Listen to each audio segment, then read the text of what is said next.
Good morning student. BCom part 1 first semester A सेक्शनसाठी आजचं हे लेक्चर आहे आणि याच्यामधला फायनान्शियल अकाउंटिंग मधला आपण चौथा युनिट जो आहे आज पाहणार आहोत. आणि याच्यामध्ये जो टॉपिक आहे त्याचं नाव आहे जॉईंट व्हेंचर अकाउंट, ज्यालाच म्हणतो आपण संयुक्त उपक्रम खाती. संयुक्त उपक्रमामध्ये फक्त पहिल्या लेक्चरला आपण बेसिक पाहणार आहोत. याचं जे PDF आहे, काही मोजक्या जर्नल एंट्रीज मी इथे व्हाईट बोर्डवर लिहिलेले आहे. पूर्ण जर्नल एंट्रीचं जे PDF आहे तुम्हाला व्हॉट्सअप ग्रुपवरती मिळून जाईल. फक्त त्याच्यामधल्या ज्या मोजक्या एंट्री आहे जर्नल एंट्री त्या आपण पाहणार आहोत.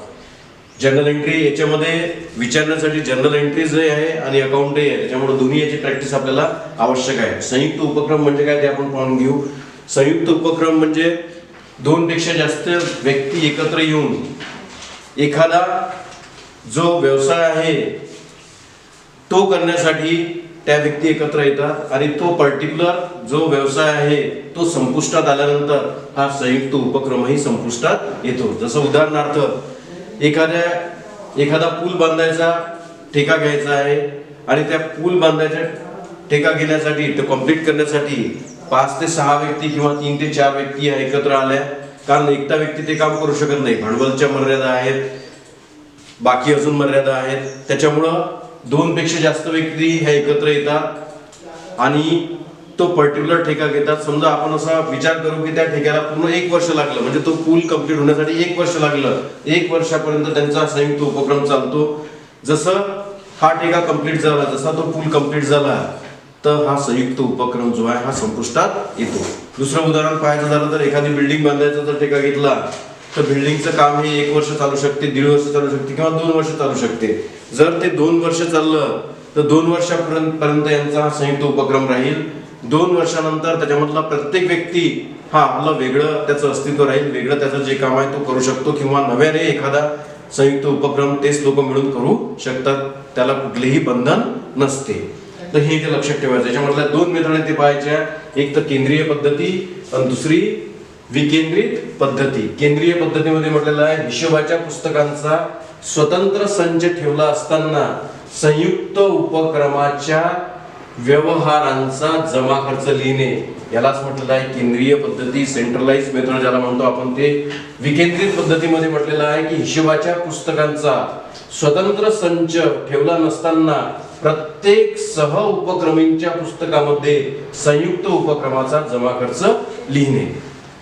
तुमच्या PDF मध्ये याचं पूर्ण जे आहे डिस्क्रिप्शन हे दिलेलं आहे. प्रमुख 2 मेथड आहे, एक केंद्रीय पद्धती आणि दुसरी विकेंद्रित पद्धती, सेंट्रलाइज मेथड आणि डिसेंट्रलाइज मेथड त्याला म्हटलेलं आहे. तर सर्वात पहिले जे आहे आपण याच्यामध्ये आपण जर्नल एंट्री पाहू की जर्नल एंट्री काय आहे. केंद्रीय पद्धतीमध्ये, सेंट्रलाइज मेथड मध्ये मी अगोदरच सांगितलं आहे की आपण पूर्ण जर्नल एंट्री याच्यापेक्षा अजूनही जास्त आहे.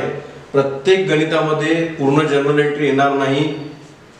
त्याच्यामधल्या काहीच जर्नल एंट्री मी इथे लिहिलेल्या आहे. बाकीच्या जर्नल एंट्रीज ज्या आहे PDF मधून तुम्ही पाहू शकता. जर्नल एंट्री पहिले कन्सेप्ट वाचणं, कोणताही चॅप्टर सुरू करताना पहिले तो कन्सेप्ट समजून घेणं, त्याचं मिनिंग समजून घेणं, त्याच्या जर्नल एंट्रीज कशा होतात ते पाहणं आणि त्याच्यानंतर प्रॉब्लेमला सुरुवात करणं. त्याच्यामुळे काही जर्नल एंट्री आपण पाहू.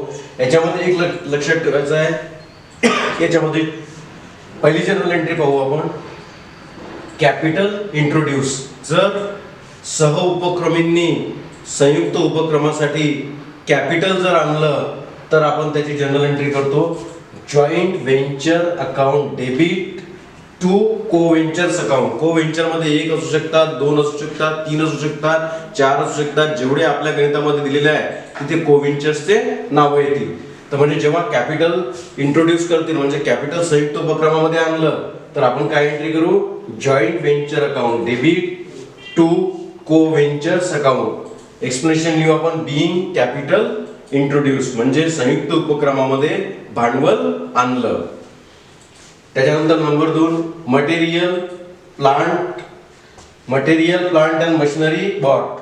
म्हणजे संयुक्त उपक्रमामध्ये मटेरियल, प्लांट किंवा मशिनरी आणली तर याची आपण एंट्री करू, joint venture account debit to co ventures account. इथे हे लक्षात ठेवायचं आहे की हे मटेरियल किंवा मशिनरी हे कोणी आणलं, को व्हेंचर्सनी आणलं. म्हणजे त्याच्यामध्ये जे सहभागी आहेत त्यांनी आणलं तेव्हा आपण ही एंट्री करू, joint venture account debit to co ventures account. Expression लिहिताना बीइंग मटेरियल आणलं असेल तर मटेरियल, मशिनरी आणली असेल तर मशिनरी, किंवा प्लांट आणलं असेल तर प्लांट. म्हणून being material, plant, machinery got into joint venture, म्हणजे जॉईंट व्हेंचर मध्ये ही सामग्री आणली. त्याच्यानंतर तिसरी entry, goods machinery purchase for joint venture. दोन्ही याच्यामधला फरक आहे जनरल एंट्रीतला. ही general entry joint venture account debit to bank account, म्हणजे याच्यामध्ये कॉमन बँक अकाउंट ओपन केलं जाते आणि जे कोणते पैशाचे व्यवहार आहेत ते याच खात्यातून केल्या जातात. ही जी एंट्री आहे याच्यामध्ये मटेरियल, प्लांट किंवा मशिनरी हे को व्हेंचर्सनी आणले, म्हणजे त्याच्यामध्ये जे लोक सहभागी आहेत त्यांनी आणले, म्हणून एंट्री काय झाली, joint venture account debit to co ventures account. परंतु याच्यामध्ये काय आहे, या एंट्रीमध्ये फरक आहे. इथे goods machinery purchase for joint venture, म्हणजे जॉईंट व्हेंचर साठी गुड्स किंवा मशिनरी विकत घेतली, पण विकत घेताना मग ते पैसे कुठून जाईल, त्या जॉईंट बँक मधून जाईल. म्हणून joint venture account debit to bank account. या दोन जर्नल एंट्री लक्षात ठेवायची आहे की या दोन जर्नल एंट्री मधला फरक. इथेही मटेरियल आहे, प्लांट आहे, मशिनरी आहे, जॉईंट व्हेंचर मध्ये आणलं, पण जॉईंट व्हेंचर मध्ये इथे कोणी आणलं, को व्हेंचर्सनी आणलं, म्हणून इथे अशी एंट्री झाली. परंतु इथे काय झालं, इथे मशिनरी, प्लांट किंवा मटेरियल जे आहे परचेस केलं गेलं, परचेस केल्यामुळे याचे पैसे कुठून जातील, जॉईंट बँक मधून जातील. म्हणून joint venture account debit to bank account. त्याच्यानंतर number 4, expenses paid for joint venture. Joint venture साठी खर्च केला तर जॉईंट व्हेंचर अकाउंट डेबिट. आता प्रत्येक खर्च हा जॉईंट बँक मधून दिला जाईल, त्याच्यामुळं joint venture account debit to joint bank account. Explanation being expenses paid for joint venture. आता इथे लक्षात ठेवायचं, जर एखाद्या को व्हेंचर्सनी खर्च केलेला असेल तर एक एंट्री वेगळी होईल. परंतु असं जर दिलेलं असेल की जॉईंट व्हेंचर साठी खर्च केलेला आहे तर तो खर्च हा जॉईंट बँक मधून दिला जाईल. म्हणून एंट्री काय केली आपण, joint venture account debit to joint bank account. Expression काय लिहिलं, being expenses paid for joint venture, म्हणजे जॉईंट व्हेंचर साठी खर्च केला. Number 5, goods purchase on credit. जेव्हा गुड्स क्रेडिट वरती परचेस केला जाईल तेव्हा joint venture account debit to sundry creditors account. Explanation being goods purchased on credit. त्याच्यानंतर co venture supplied goods material for ventures. Co व्हेंचर्सनी जर गुड्स किंवा material supply केलं असेल व्हेंचर साठी तेव्हा joint venture account debit to co ventures account. ही journal entry पुन्हा इथे लक्षात ठेवायची आहे, महत्वाची जर्नल एंट्री आहे. काय म्हटलेलं आहे इथे, को व्हेंचर्स सप्लाइड गुड्स. को व्हेंचर्स लोकांनी जर गुड्स किंवा मटेरियल सप्लाय केलं असेल तर काय करू आपण, joint venture account debit to co ventures account credit. म्हणजे मिस्टर ए असेल, मिस्टर बी असेल, मिस्टर सी असेल, ज्यांनी पुरवलं असेल त्याच्या नावाने क्रेडिट. म्हणून काय करू आपण, बीइंग मटेरियल आपली goods supplied for venture. Material supply केलं असेल तर मटेरियल म्हणायचं, गुड्स सप्लाय केलं असेल तर गुड्स म्हणायचं. त्याच्यानंतर payment on bank loan. Bank लोनचं पेमेंट केलं असेल तर bank loan account debit to joint bank account. Payment कुठून केलं जाईल, जॉईंट बँक मधूनच केलं जाईल, म्हणून to joint bank account. Expression being repayment of bank loan. आता याच्यामध्ये लक्षात ठेवायचं आहे, जॉईंट व्हेंचर मध्ये हे लक्षात ठेवायचं आहे की कोणताही खर्च जर करायचा असेल किंवा कोणताही खर्च केला, कोणी केला हे दिलेलं नसेल तर तो खर्च समजायचा आहे आपण की जॉईंट बँक अकाउंट मधून केला.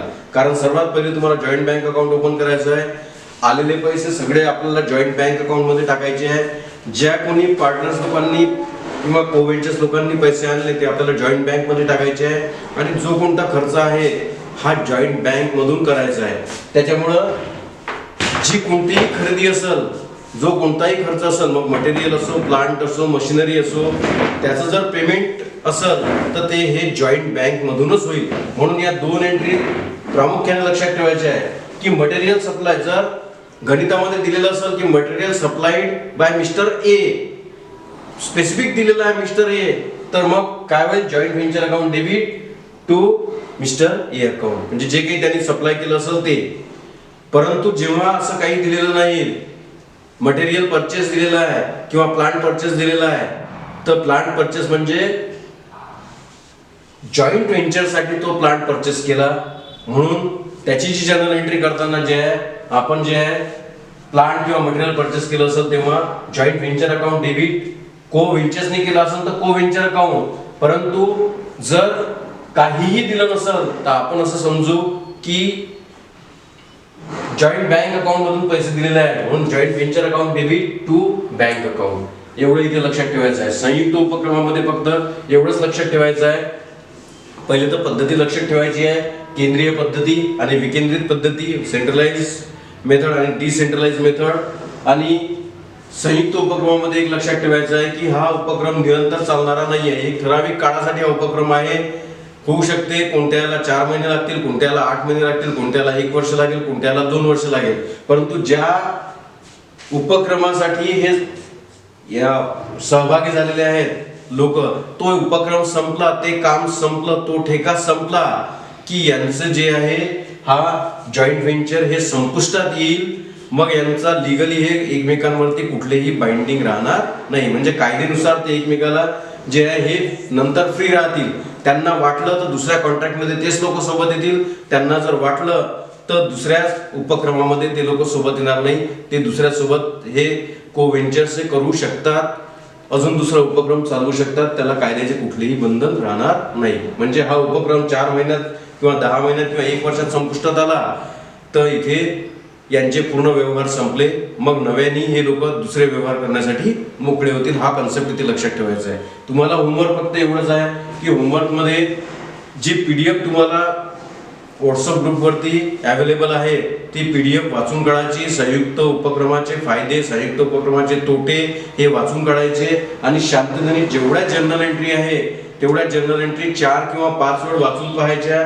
त्याच त्या जर्नल एंट्री आहे. एकदा आपण त्या जर्नल एंट्री पाहिल्या की त्याच्या व्यतिरिक्त प्रॉब्लेम मध्ये जर्नल एंट्री नाही आहे. त्याच्या PDF मध्ये 15 ते 18 एंट्री आहे, पण प्रत्येक प्रॉब्लेम मध्ये आपल्याला 10 ते 12 एंट्रीचं काम पडेल. एवढ्या सगळ्या एंट्रीजचं काम पडणार नाही.